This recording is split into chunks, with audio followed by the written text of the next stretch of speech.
Comenzamos un tema hace cuatro, ya llevo cuatro, bueno, hace 4 domingos no porque hemos estado viajando, pero comencé un tema que se llama así, la gran tormenta espiritual sobre las naciones. Y hoy vamos a ver la quinta parte. Le vamos a entrar son varias enseñanzas en una, así que quiero orar y compartir esta mañana lo que el Señor ha puesto en el corazón. Padre, muchas gracias por estar aquí. Gracias por cada uno de mis hermanos, gracias por la bendición de estar juntos, como dice tu palabra, en armonía, compartiendo. Y Señor, te pido una vez más que tu gracia y tu capacidad venga sobre mi total incapacidad, que tu Espíritu Santo haga posible todo lo que yo no puedo hacer y que tu Espíritu Santo haga posible que nuestros oídos y ojos espirituales se abran a la luz de tu palabra para que esto produzca no solamente entendimiento, sino transformación y cambio, para poder así realmente poder cambiar nuestro entorno, empezando por nuestra propia vida y nuestras familias y hasta ciudades y naciones. Te doy gracias en el nombre de Jesús. Amén. Eh, Empezamos ese tema y voy a hacer un resumen breve. Hemos visto ya dos aspectos, varios aspectos. El tema número uno era el propósito de Dios en la tierra, lo vimos. Y habíamos comenzado a desarrollar las herramientas que tenemos para tomar nuestra tierra, para poseer la tierra, para tomar lo que el Señor nos ha dejado a nosotros. Y vamos a recordar algunos aspectos clave. En la última que vimos la adoración, primeramente, y eso hablamos extensamente como una primera herramienta para tomar las naciones, una segunda herramienta que es la intercesión, ¿verdad? Y antes de seguir adelante, quiero recordar algunos aspectos de este tema que vimos la semana pasada. Entonces, algunas cosas importantes son las siguientes. La palabra en hebreo traducida para intercesión es pagá, que significa salir al encuentro, asaltar. Y cuando este encuentro o asalto era hecho con peticiones a favor de otro, podemos hablar entonces de intercesión. Interceder es orar a favor de otro realmente, no para mí. Ahora, dijimos que para tomar nuestras ciudades y naciones hay ciertos aspectos que debemos tener en cuenta. En primer lugar, tenemos un reino operando sobre nuestras ciudades y naciones que no es el reino de Dios. Ese reino lo pongo entre comillas porque hay un solo reino, el otro es una potestad. A mí no me gusta darle el lugar a Satanás que no tiene, él es una criatura de Dios, él no es el igual de Dios del lado malo, es solamente un ángel creado por él que se reveló. Así que tenemos un reino, entre comillas, una potestad operando sobre nuestras ciudades que no es el reino de Dios. Y ese ejercicio de ese gobierno, de ese reino, de esa potestad es absolutamente ilegítimo. ¿Por qué? Porque Jesús se lo quitó en la cruz. Solamente que, aunque ese gobierno, en segundo aspecto, es ilegítimo, tiene sustentos legales que le otorgan ciertos derechos para oprimir nuestras ciudades y naciones. Y vimos unas claves justamente para remover esas bases legales satánicas, porque Dios opera sobre bases legales y proveer la base legal para la intervención y el establecimiento del reino de Dios. Tan opera en bases legales que él tuvo que venir a la tierra y derrotar a Satanás en su propio terreno, cumpliendo lo que Dios dijo. La paga del pecado es muerte. Entonces alguien tenía que morir y él murió tomando nuestro lugar. Así que es importante eso. Claves para remover bases legales satánicas y proveer la base legal para la intervención y establecimiento del reino de Dios. Entonces, en ese sentido, ¿qué encontramos? Hay algunas cosas importantes. Una es la confesión de los pecados de la ciudad y la nación. En este caso, la iglesia se identifica con los pecados de la ciudad y de las naciones y los confiesa a nombre de. Eso es una manera de ir quitando bases legales satánicas, porque gente que comete pecados de todo tipo está poniendo un piso para que Satanás opere, así no tenga derecho, legalmente hablando. Y otro punto que vimos eran las declaraciones y confesiones específicas, ¿verdad? Declarando la palabra de Dios en contra de lo que se levanta. Un tercer aspecto, hablamos de intercesión profética. Y cuando uno habla de intercesión profética, ¿a qué se refiere? Bueno, es una intercesión basada en el entendimiento profético de los tiempos, como la que hizo Daniel, ¿verdad? Daniel conocía el tiempo en que estaba. Eso es una intercesión profética. Una intercesión profética es una intercesión que conoce el tiempo donde estamos, ¿verdad? Como eran los hijos de Isaacar. Sabemos de dónde venimos, dónde estamos y hacia dónde vamos. También es una intercesión dirigida por el Espíritu de Dios de una manera genuina. O sea, que es Dios quien dirige eso. Y por último, es una intercesión cargada de visión profética, cosas que Dios permite ver y recibir y percibir, y de declaraciones proféticas que se hacen sobre una ciudad o sobre una nación. De eso estamos hablando cuando hablamos en términos muy generales de intercesión profética. Estoy en el resumen. Y de allí vimos unas acciones proféticas derivadas de la intercesión. Poníamos como ejemplo este profeta que estuvo acostado un montón de tiempo sobre un lado de su cara y luego sobre otro lado frente a una maqueta de la ciudad de Jerusalén, o uno que tuvo que andar desnudo. ¿Verdad? Son cosas que el Señor ponía en sus profetas para hacer un símbolo, para hacer algo sobre esa ciudad. Bueno, y por último las declaraciones de pacto, ¿no? Que lo vimos ampliamente. Vamos a entrar entonces a una tercera herramienta, que es la guerra espiritual. Guerra espiritual. Hoy vamos a empezar a ver esta tercera arma o herramienta para tomar ciudades. Número uno, o más bien se denomina guerra espiritual a la confrontación de poderes espirituales donde Dios manifiesta su soberanía a través de quién, de la iglesia de nosotros, ¿sobre quién? Sobre Satanás y el mundo. Y para ello tenemos un texto muy conocido que es este, Efesios 6:12. ¿Qué dice allí?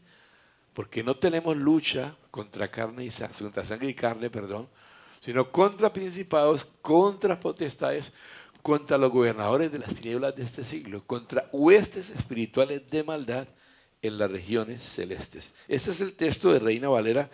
Miremos cómo dice NBI, porque nuestra lucha no es contra seres humanos, sino contra poderes, contra autoridades, contra potestades que dominan este mundo de tinieblas, contra fuerzas espirituales malignas en las regiones celestiales. Yo no tengo tiempo de ponerme a ilustrar qué es cada una de esas cosas, pero es algo muy general lo que vamos a hablar. Entonces, en este pasaje, ¿de qué nos habla? Nos habla de un gran conflicto en medio del cual tú y yo nos encontramos. ¿Qué es lo que pasa? Que lamentablemente la mayoría de la gente o los creyentes tropiezan con esta batalla sin darse cuenta. Sin embargo, toda persona que nace en este mundo, y aún no creyentes, toda persona que nace en este mundo está involucrada en esta guerra espiritual. Hay una guerra de dos reinos, dos bandos, uno tratando de tomar y otro también tratando de tomar por un lado. Entonces, nosotros hemos sido sumergidos, por decirlo así, en ese conflicto que es un conflicto de los siglos, es un conflicto por muchos años, y el punto es que no podemos es decir, pretender permanecer neutrales. No podemos, no hay manera de estar en los alineados aquí. Aquí uno está alineado, está ahí, y uno toma una posición activa o pasiva, pero está ahí. Hemos sido puestos allí. Entonces, solo hay dos opciones, considerando esto. Podemos ser golpeados por las fuerzas malignas o salir victoriosos, evangelizando, ganando almas, discipulando para poder cambiar la sociedad, influir la historia y ayudando a establecer el reino de Dios, que empezó a establecerse de una manera progresiva y no completa desde que Jesús vino. Él dijo, el reino de los cielos se ha acercado. Eso no es algo que es para el futuro. Lamentablemente, como he dicho en otras ocasiones, la gente cuando habla de reino solo piensa en la segunda venida de Cristo, un reino futuro, pero tienen poca concepción de que ese reino empezó aquí. Y es cierto, ese reino alcanzará su plenitud cuando Jesús venga. Pero por el lado nuestro, la iglesia tiene que ir haciéndolo. Es algo que se junta, algo que empieza abajo y viene de arriba también. Llegará el momento en que se encuentre y tendrá la plenitud del reino. Ok, entonces, con nuestra aparición en la guerra espiritual, lo que hacemos es eso, ayudando a establecer el reino de Dios en la tierra parcialmente.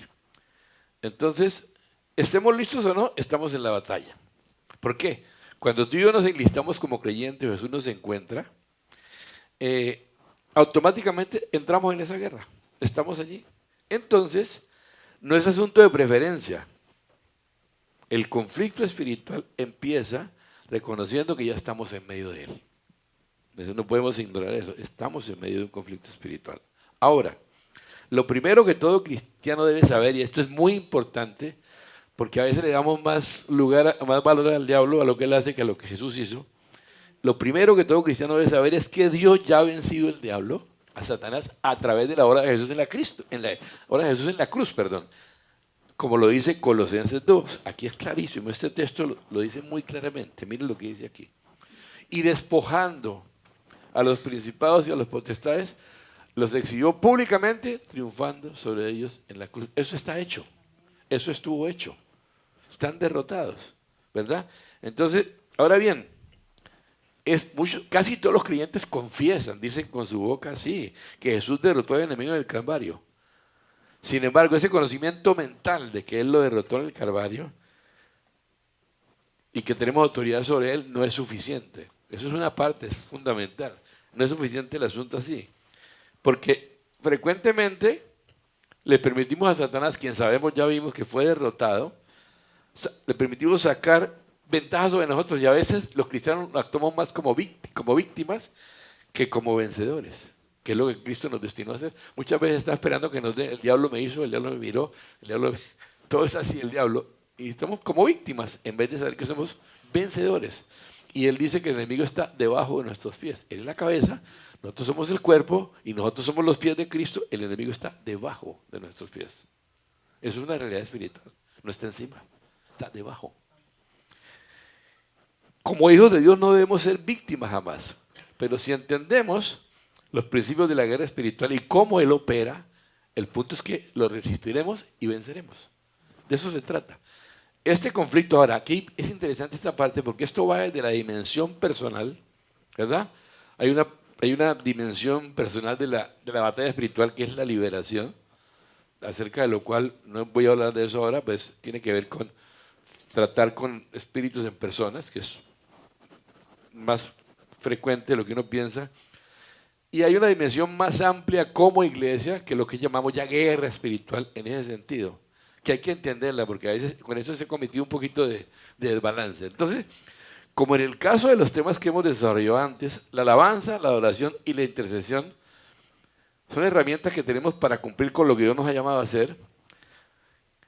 Con el tema de la guerra espiritual, así como comenzamos hablando de alabanza en cosas sencillas, en intercesión en cosas básicas, ahora vamos a hablar de guerra espiritual, comenzando con lo básico, los fundamentos y luego eventualmente profundizar un poco más, aunque esto es tema de un seminario, realmente no es de esto, pero por lo menos dar algunas cosas básicas. Vamos a mirar entonces, vamos a recordar más bien algunas cosas que ya compartimos hace un tiempo en cuanto al orden que lleva la carta de Efesios y la importancia de ese orden.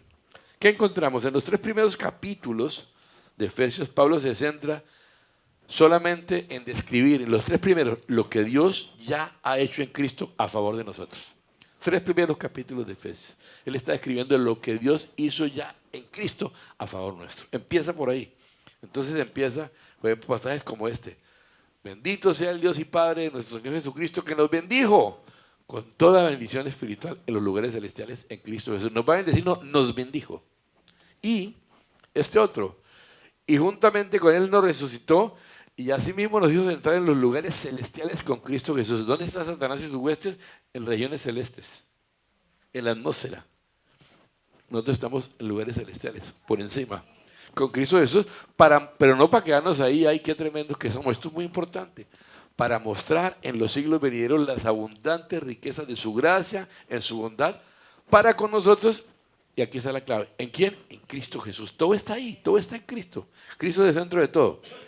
Y aquí viene una oración de Pablo muy importante que yo creo que la tenemos que tener presente. Él ora y yo oro también por eso. Dice, por esta causa, también yo, habiendo oído de vuestra fe en el Señor Jesús, y de vuestro amor para con todos los santos, no ceso de dar gracias por todos vosotros, haciendo memoria de vosotros en mis oraciones, para que el Dios de nuestro Señor Jesucristo, el Padre de gloria, os dé espíritu de sabiduría y de revelación en el conocimiento de Él, ¿verdad?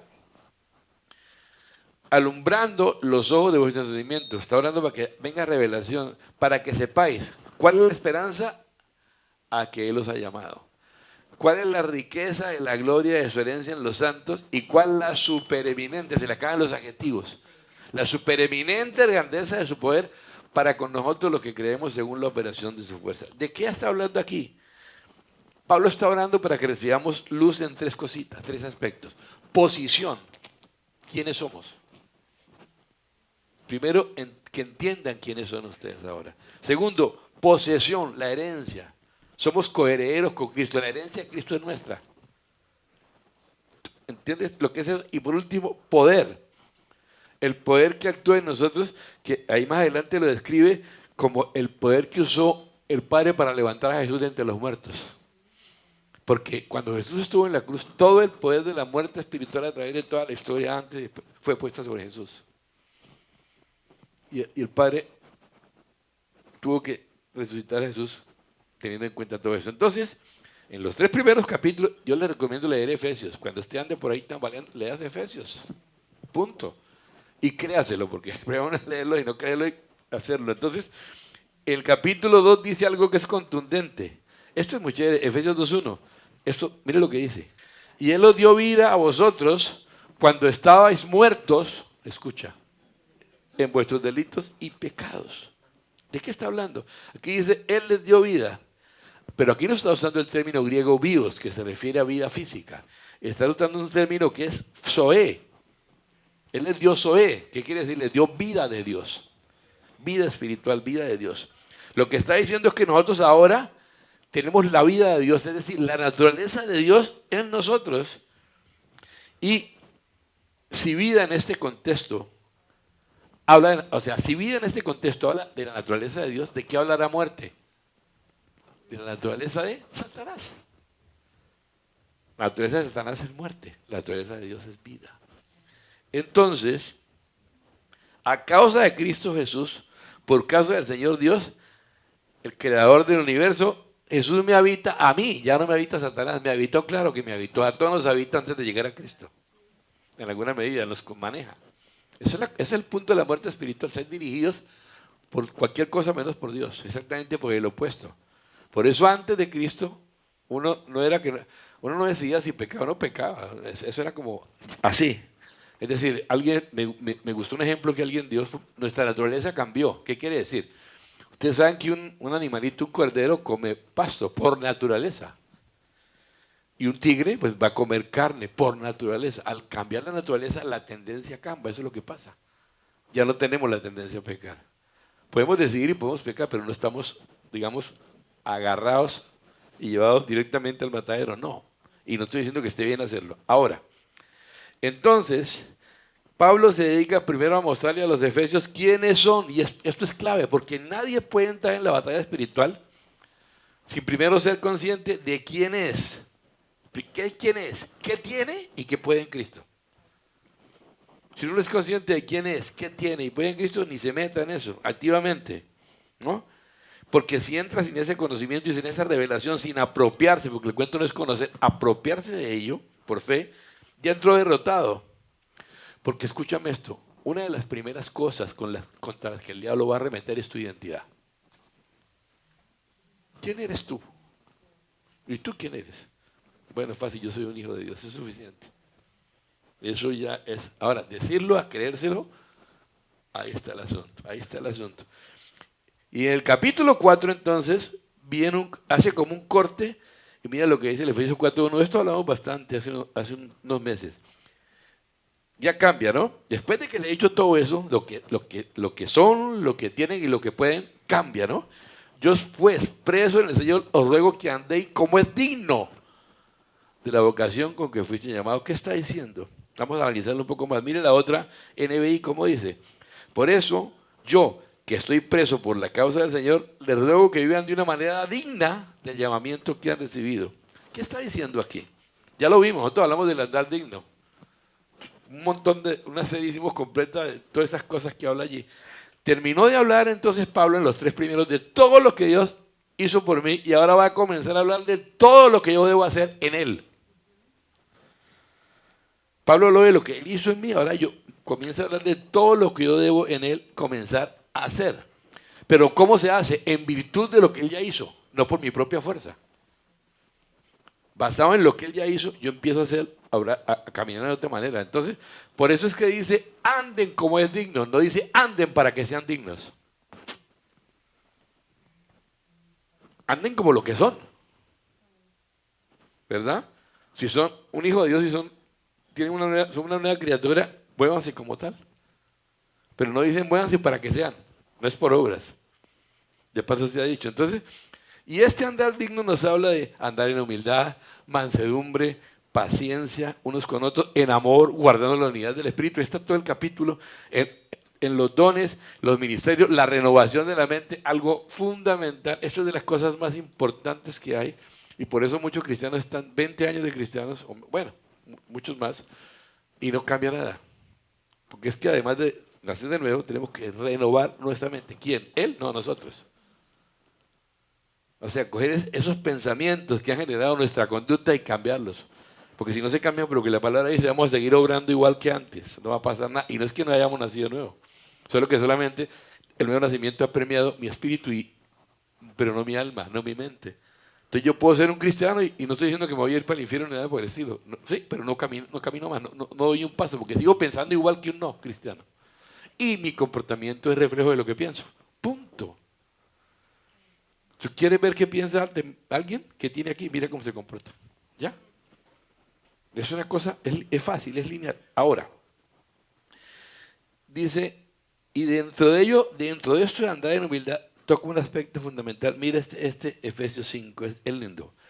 Efesios 5, 21, someteos unos a otros en el temor de Dios. Aquí empieza a hablar de un aspecto muy importante, que es la importancia de andar en sujeción o bajo autoridad en todos los ámbitos, porque Dios estableció gobierno y modelos de gobierno en todos los ámbitos, ¿verdad? Sujetos a Dios, el modelo de Dios en la autoridad, a la familia, hay que andar en sujeción en Dios, en la familia, a las autoridades, etcétera, etcétera, incluyendo la iglesia. Y entonces, este andar sometido en la esfera correspondiente es indispensable antes de entrar en batalla espiritual. Pues si yo no ando en sujeción, yo no tengo autoridad para hacer nada. Simple. La autoridad se desvirtúa. ¿Ve? Entonces, Santiago nos aclara mucho este aspecto. Santiago 4:7. A mucha gente le gusta leer la segunda parte. Resistan al diablo y él huirá de ustedes. Eso es verdad, claro que sí, pero tiene una condición anterior. Una promesa con una condición. La condición siempre está atrás. Sométanse a Dios. Así que sométanse a Dios y ahora sí, resistan al diablo y él huirá de ustedes. Pero si yo no me someto a Dios, el diablo no va a huir de mí. Simple. Entonces, ¿qué tan sometido estoy yo a Dios? Buena pregunta, para que cada uno se la haga. La segunda parte del versículo dice resistan al diablo, pero esa línea antes, sométanse a Dios, es muy importante. Entonces, antes de resistirlo, tenemos que someternos al que da la autoridad, en este caso Dios. Porque miren, una pregunta aquí, ¿quién es el único que ha podido contra Satanás y sus huestes? Jesús, quien a su vez está sujeto al Padre. ¿Es menos que el Padre? No. El Padre y el Espíritu Santo son iguales, pero a él se sujeta a él por orden, ¿verdad? Jesús está sujeto al Padre, que es el único que puede dotar de autoridad para ir por encima de sus obras. De modo que hay que estar sujetos si queremos tener una victoria real sobre todos los ataques de Satanás. En el caso de la familia, yo tengo que estar sujeto a mis padres. Si no lo estoy expuesto. Simple. Porque la autoridad no es algo para decir yo soy el reyesito, es una sombrilla, es un medio de protección, puesto por Dios. Y en todas las esferas funciona bien, igual. Entonces, ¿ustedes saben que no hay autoridad si no es delegada? La verdadera autoridad es delegada. La autoridad nace del sometimiento. Eso no solamente se aplica al Señor, sino en todas las esferas. La fuente de la autoridad, eso es una frase importante, la fuente de la autoridad es el sometimiento a la autoridad. En todos los aspectos. Yo no puedo llegar de parte de alguien si no tengo autoridad para hacerlo. Por eso la policía, el ejército la tiene, porque alguien se la dio. Por eso obran así, ¿verdad? Como lo dice Pablo, someteos unos a otros en el temor de Dios. Y este tema de sujeción va hasta el versículo 9 del capítulo 6. Entonces, después de que Pablo nos ha hecho primero, nos ha hablado de todas las realidades en Cristo, luego decirnos la importancia de andar en sometimiento con dos ideas completamente bien explicadas, como ya es el momento, mete una idea más. ¿Qué dice el versículo 10? Por último, fortalezcanse con el gran poder del Señor. Entonces, esta es otra verdad en la batalla espiritual. La batalla espiritual demanda de nosotros una absoluta confianza y dependencia de Dios. Y la verdad es que nada, muy poco, podemos hacer nosotros por nuestra cuenta en esta área de batalla, que es la dimensión de la guerra espiritual, porque si no realmente hay una absoluta rendición a Dios y una completa confianza en Él. Pero cuando yo entro contra una cosa de esa, no puedo entrar en mis fuerzas. Y es que no entro en mis fuerzas, porque a mí el enemigo no me va a respetar a mí, respeta a Jesús que es a mí. Lo que ves es a Jesús. Deben ver a Jesús. Cuando ven a Jesús, tú puedes llamarte Federico, Pablo, leen al que quieras, pero él no, tú no dices en el nombre de Mario, vengo en el nombre de Jesús. Ahora, eso tiene que ir respaldado con una realidad, porque ellos ven a Jesús ahí. Y por eso se sujetan. No es por ti ni por mí, es por él. Entonces yo tengo que tener la confianza para saber que cuando hago algo, es Jesús el que está ahí haciendo eso. Todo nuestro batallar espiritual debe partir de lo que Cristo ya hizo. No tenemos que agregarle nada. Y todo parte de lo que Él ya ha hecho. Entonces, ¿cómo sigue el apóstol Pablo? Ahora sí viene y lo deja de último, es muy interesante. Efesios 6, 11 y 12. Y vestidos de toda la armadura de Dios, para que podáis estar firmes contra las asechanzas del diablo, porque no tenemos lucha contra carne y sangre, sino contra principados, contra potestades, contra los gobernadores de las tinieblas de este siglo, contra huestes espirituales de maldad en las regiones celestes. Ya lo habíamos leído. Pero lo interesante es que esta parte, la batalla, solamente figura al final de la carta. ¿Por qué? Porque primero se supone que hay que tener todo lo demás. Así que no se trata de jugar a cazafantasmas, perdóname la expresión, si yo no estoy parado en todo lo anterior, porque me van a dar. Así de sencillo. Tengo que tener cuidado. Como gente que le da por irse a no sé dónde, a un lugar alto, por su cuenta y por allá hacer cosas, pues más de uno ha terminado, porque eso tiene que hacer en un orden, una sujeción y con dirección de Dios, no es un juego. Hay gente que pone de valiente y termina, y he visto, y no solo, he visto ministros en ese asunto, bueno, pero no, ese no es el centro de lo que quiero compartir. Entonces, dice, es interesante eso. Ha habido otros 5 capítulos antes que esto, que tal vez, yo creo que sí nos están diciendo algunas cosas que debemos tener muy presentes para poder entrar de verdad en batalla espiritual. Y tiene 2 dimensiones esta batalla, personal y como iglesia. Y aquí yo quiero hablar un poco del ámbito personal, porque no se habla mucho de esto. ¿Ya? ¿Me refiero a qué? A la vida del guerrero. Porque siempre empieza con una persona. Entonces, ahí vi a la vida del guerrero. ¿Cuáles son las condiciones personales para la batalla? Que son las siguientes. Número 1, entender posición e identidad. Para poder entrar en la batalla de manera efectiva, es como un repaso de lo que acabo de ver, pero un poquito más detallado. Para poder entrar de manera efectiva en la batalla es necesario comprender claramente quiénes somos en Cristo. Claramente. No solo mentalmente, comprenderlo y creerlo. Apropiarnos de nuestra identidad en Dios, ¿verdad? Y es muy importante aquí una cosa que se llama identidad de hijos, no de siervo. Y eso es un tema para hablar. No la mentalidad del hijo mayor, de la parábola de los 2 hijos, que debe llamarse así, no la parábola del hijo pródigo, sino la parábola de los 2 hijos pródigos, porque el menor se fue yéndose y el mayor se fue quedándose. Que es peor, porque él estaba ahí, pero no estaba con el padre ni en la casa del padre, pero eso es otro tema. En todo caso, una más que debemos tener clara, conocer las promesas de Dios y los derechos que estas promesas nos otorgan. Conocerlos. Tener seguridad de salvación. Si yo pienso que yo me estoy salvando y desalvando a cada rato, no camino, la salvación es la puerta. Tenemos que tener seguridad de salvación, entendiendo también que la salvación es tan valiosa que no debemos jugar con ella o menospreciarla, pero la salvación es la puerta para entrar en esta dimensión, ¿verdad? Y mantener una posición de fe en cuanto a los compromisos de Dios, a creer que Dios cumple lo que dice. Si Dios lo dice, Dios lo cumple. Entonces, en primer lugar, entender posición e identidad. En segundo lugar, ver la naturaleza de la confrontación para confrontación. Y aquí me gusta esto porque esto lo estudié mucho y he estudiado este tema y me encuentro un concepto que es este. ¿Por qué? Satanás está vencido, ¿verdad? Pero Satanás es un mentiroso. Entonces nos hace creer que no está vencido. Entonces, esto tiene todo el sentido. Dice, miren este pasaje, dice, porque nada podemos contra la verdad sino por la verdad. Así que, veamos uno más, nada podemos contra la verdad sino por la verdad. Primera de Timoteo 4:1 dice lo siguiente, pero el Espíritu dice claramente que en los posteros tiempos algunos apostatarán de la fe escuchando espíritus engañadores y a doctrinas de demonios. Entonces quiero concluir algunas cosas de aquí. Uno más.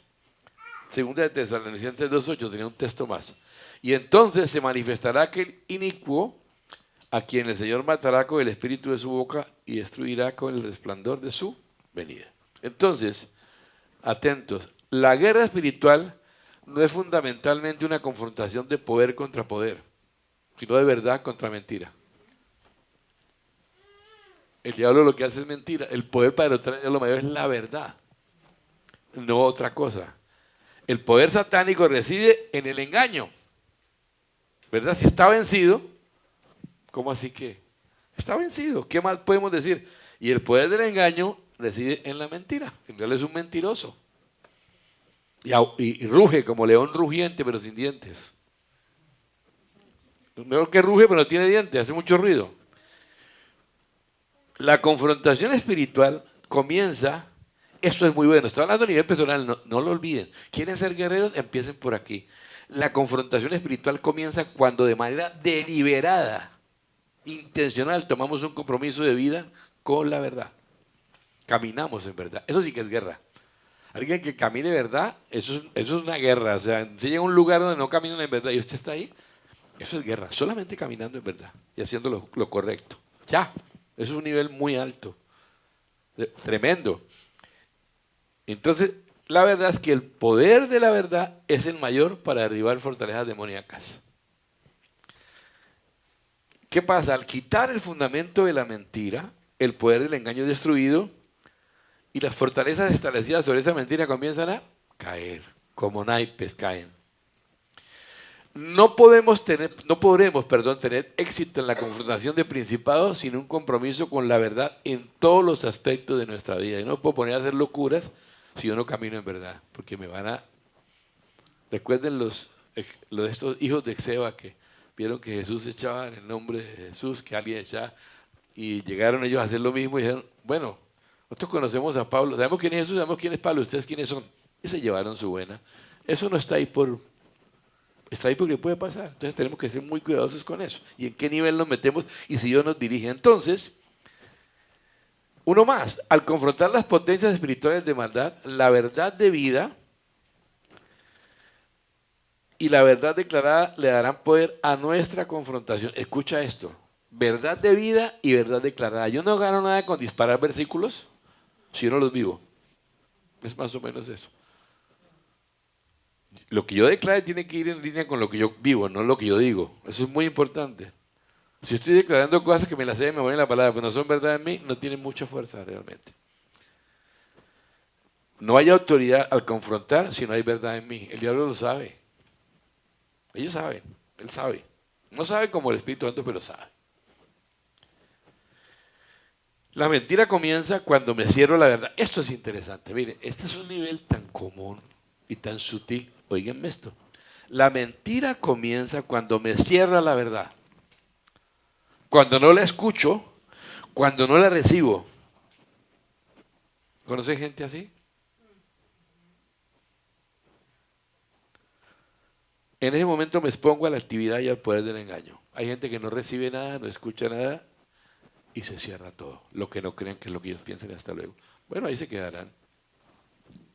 No puedo hacer nada. Pero eso es la verdad. La confrontación directa contra las potestades será hueca y sin poder si no caminamos en verdad en todas formas. Eso es un resumen de cosas, pero es muy importante. Ahora, oiganme esto. Bueno, mentira es todo aquello que se aleja de la verdad de la misma manera en que oscuridad es todo aquello que se aleja de la luz. Buena frase. Mentira es todo aquello que se aleja de la verdad, mientras de la misma manera en que oscuridad es todo aquello que se aleja de la luz. Pero miren esto, no hablamos de perfección, sino de verdad en nuestras vidas. Perfectos no somos, pero de verdad. Ser verdadero es ser auténtico. Desde no tiene una cara en la iglesia y otra en la calle. Así no sea muy bonita, no importa, pero que sea la verdadera. ¿Me entiendes? La hipocresía es una de las cosas que Dios no... sí, mejor sé tú. Mejor sé tú, al precio que sea, pero no, eso no funciona. Entonces, mira lo que dice este texto. Porque todo aquel que hace lo malo aborrece la luz y no viene a la luz para que sus obras no sean reprendidas. Mas el que practica la verdad viene a la luz. No dice el que hace el bien, hace lo bueno. No tiene ese contraste. No dice el que hace lo bueno. El que practica la verdad viene a la luz para que sea manifiesto que tus obras son hechas en Dios. Hay mucho que hablar aquí, pero es interesante. Denle la vuelta, porque primero dice todo aquel que hace lo malo. ¿Por qué no dice el segundo versículo más aquel que hace lo bueno? No dice eso. Mas el que practica la verdad, ¿qué hace? Se expone. Mira, Arthur Bell, un hombre de Gales, que es un hombre que amamos mucho, que bendijo mucho a nosotros, decía, yo no le tengo el menor miedo a un tiburón en un parqueadero, en un garaje, pero en un tanque de agua o en el mar sí le tengo miedo. ¿Por qué? Porque el ambiente de tiburón es el agua. Lo mismo, si tú no quieres oscuridad nada del diablo en tu vida, mantente en luz. Ahí no puedes hacer nada. En luz a pesar de ti, ¿no? Porque te pueden ver cosas sucias de ti, oscuras, no importa, pero estás a la luz. No estás escondiendo nada, ahí el diablo no tiene nada que hacer. Pero cuando hay oscuridad, esto tiene un espacio para moverse libremente. Una vida que camina en la verdad es de hecho una vida en declarada guerra en contra de las huestes de maldad.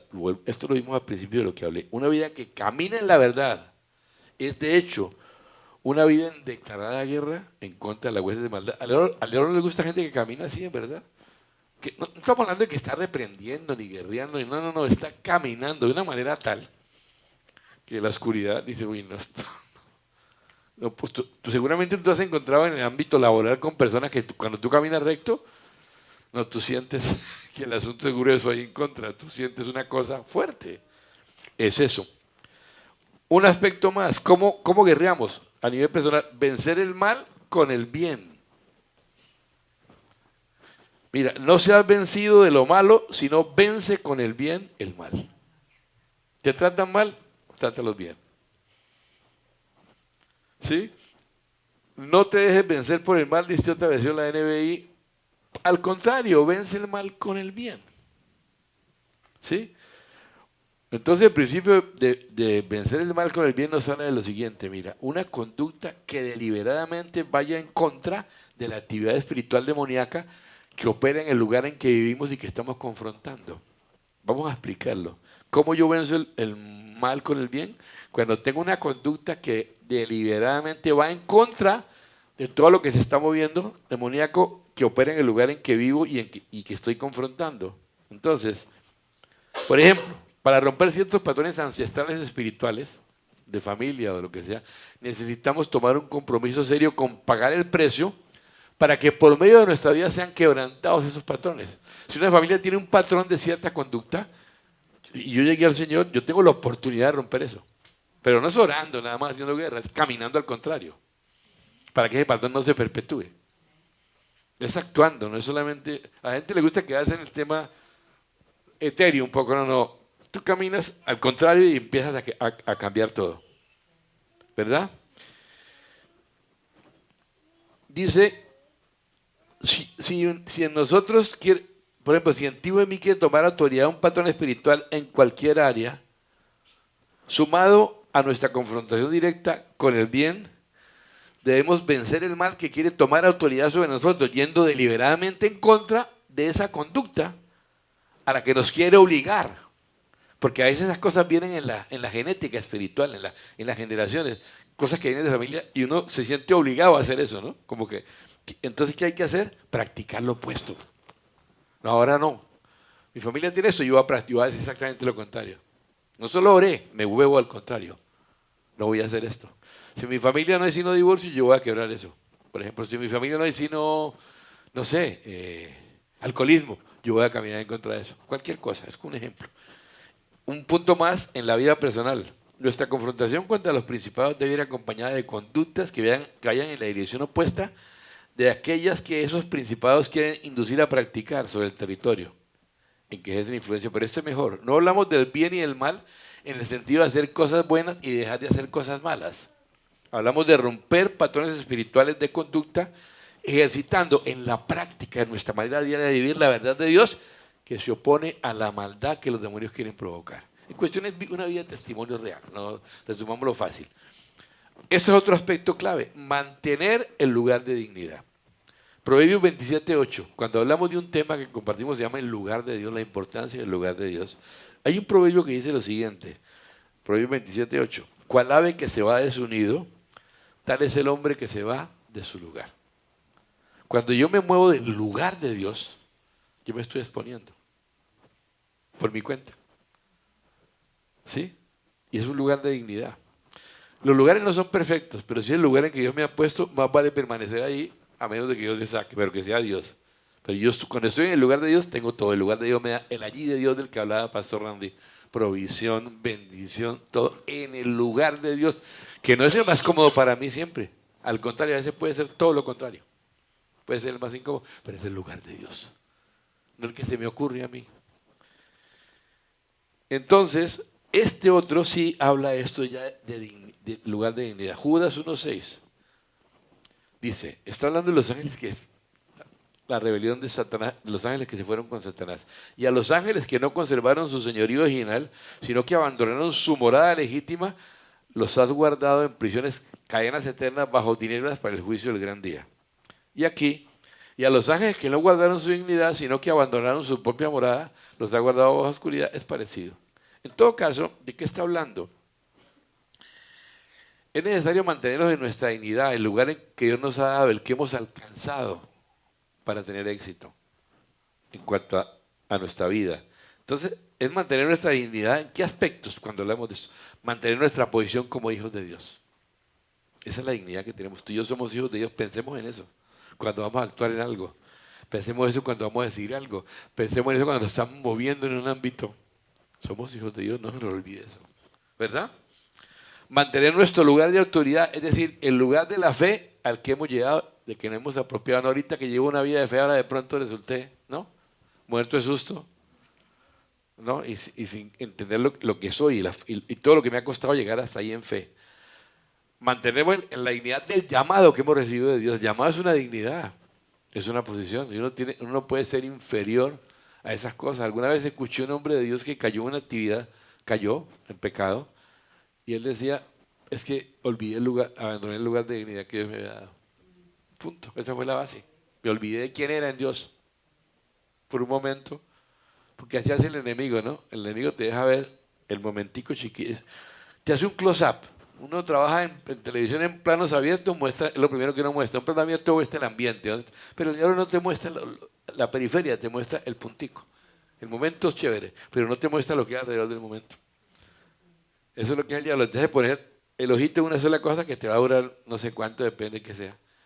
Pero no te muestra las consecuencias, no te muestra el cuadro completo de ese momento de libertad tuyo, entre comillas. Uno más, mantener en el lugar de responsabilidad que se nos ha dado en cuanto a nuestra vida personal, familiar, o incluso en cuanto a la congregación, o con respecto a nuestra generación y la que vendrán después de nosotros. No se te olvide que tú y yo tenemos una responsabilidad con las generaciones que siguen. Y somos generaciones puente. Entonces nuestro ejemplo vale mucho, es muy importante. Lo que hacemos, vamos a tener que dar cuentas. Mantenerlos en el lugar de nuestra identidad. De esto hablamos alguna vez. Identidad proviene del llamado de Dios para nosotros que tiene que ver con el destino de Dios. Y cuando hablo de llamado, como lo he dicho otra vez, no hablo de ministerio necesariamente. Y el último aspecto, que ya estoy terminando, es vestir la armadura de Dios, pero tal vez de esto podemos hablar después ya. Viene un quinto aspecto que es vestir la armadura de Dios. Solamente voy a decir un par de cositas, no lo voy a desarrollar. La palabra en griego es panoplia, y esa panoplia traduce toda la armadura. Esa palabra traduce toda la armadura, no una parte. Voy a tocar un momento esto nada más. Entonces nos habla de una armadura que debemos, ¿qué? Vestir, ¿cierto? Se trata vestir, pero como acabo de decir, según el término, se trata de vestir toda la armadura. Y peguémosle una miradita y vamos cerrando. Esto ya lo vimos en Efesios 6, pero estos versículos no. 11 al 17. Vestidos de toda la armadura de Dios para que podáis estar firmes contra las acechanzas del diablo, porque no tenemos lucha contra sangre y carne, sino contra principados, contra potestades, contra los gobernadores de las tinieblas de este siglo, contra huestes espirituales de la maldad en las regiones celestes. Por tanto, tomad toda la armadura de Dios para que podáis resistir en el día malo y habiendo acabado todo, estar firmes. Ahora, la armadura es primero un lado. ¿Para qué es la armadura? Dice, y a esto le echaremos un vistazo. ¿Para qué es la armadura? Dice, para estar firme, ¿cierto? ¿De qué nos dice? ¿Contra qué luchamos?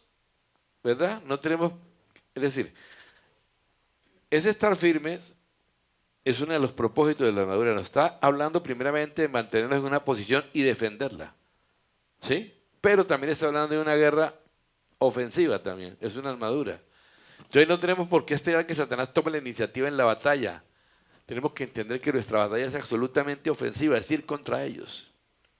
Porque Pablo usa la palabra contra. Sí, Pablo dice, porque Pablo podría decir, porque no tenemos lucha en defensa de carne y sangre, sino en defensa de principados y potestades. Defendiéndolos de. No, el cristiano que asume la posición de defenderse todo el tiempo está ignorando el principio de la palabra. Nuestra guerra es ofensiva. Las puertas del Hades no prevalecerán contra ella. No es una iglesia que se está escondiendo, es una iglesia que está en avanzada. ¿Verdad? ¿Y contra qué es la lucha? Y dice que no es contra carne y sangre, ¿verdad? Dice que es contra principados, contra potestades, contra gobernadores. Esos son distintas escalas o posiciones, soldados, generales, coroneles, etcétera, dentro del ejército de las tinieblas. Jerarquías, ¿sí? Pues una segunda cosa, ¿para qué la armadura? Para resistir en el día malo. Para estar firmes, para resistir. ¿Sí? Ya será. Vamos entonces a dejar por allí hoy. Solamente decir que la manera de afrontar nuestra lucha no es estando más conscientes de nuestro enemigo, sino estando más protegidos. ¿Verdad? Protegidos sí. Porque la verdad es que no sirve de mucho hablar, movernos en la autoridad del nombre de Jesús, si nuestra vida está desprotegida, si nuestra vida está sin armadura, o con huequitos en la armadura. Porque como veremos más adelante, como iremos viendo, ya más adelante vamos a hablar de la naturaleza, vamos a hablar un poco más de la armadura como tal, en nuestra próxima reunión. Entonces, lo que quiero decir es esto, la armadura debe vestirse completa, ya lo dijimos, pero la armadura, adelantándome un poco, no es una cosa mística. Que es que a veces la gente, no, me pongo la armadura por la mañana y al otro día se la vuelve a poner, entonces que se la quitó. No se trata de eso, son verdades aplicadas a mi vida. Y eso es muy importante entenderlo. Así que lo vamos a dejar allí. La próxima vamos a empezar a hablar de la naturaleza de esa armadura, ¿verdad? Y cómo funciona cada una de esas piezas, ¿no? Cómo funciona cada una de esas piezas. Vamos a orar entonces. Padre, yo quiero darte gracias, Señor, por el privilegio de estar acá, por poder compartir tu palabra y por estas herramientas o armas que nos has dado para luchar en medio de esta tormenta espiritual contra las naciones, que como dije al comienzo, no es otra cosa que dos poderes luchando por poseer las naciones que le pertenecen solamente al Señor, y a nosotros por ser también sus coherederos. Padre, que el entendimiento de estas herramientas, la adoración, la intercesión y la guerra espiritual, no solamente el entendimiento, sino la aplicación de estas armas las podemos utilizar, siempre bajo tu dirección y tu estrategia y tu claridad. Sometidos también, muy importante, sujetos en todas las esferas, pero entendiendo que todo tiene que ver con tu gloria y con tu reino. Esto no es para enaltecernos ni para ser visto, sino para que solamente uno sea visto, y ese eres tú. Permite que todo esto que estamos recibiendo, Señor, nos habilite, nos capacite, nos dé equipe para poder, en la medida en que podamos, en los lugares donde nos has puesto, ser sal y luz en esos lugares. Y permitir que en alguna manera, en la medida que nos corresponde, tu reino empiece a ser establecido de manera progresiva aquí en la tierra, esperando que en tu segunda venida, cuando esto sea después de que la iglesia haya cumplido su parte, este reino se manifieste en plenitud y podamos ver tu gloria completamente manifestada. Yo bendigo cada uno de mis hermanos, bendigo sus vidas, bendigo su salir, su entrar, bendigo este fin de semana, esto de lo que queda el fin de semana. Danos un tiempo de descanso en familia, de tomar fuerzas para enfrentar la semana, y te damos gracias por el privilegio grande de ser tus hijos y saber que tú eres nuestro amado Padre y que todo lo que hacemos obedece a un propósito trazado por ti, aún desde antes de la fundación del mundo. Te doy gracias en el nombre glorioso de Jesús. Amén.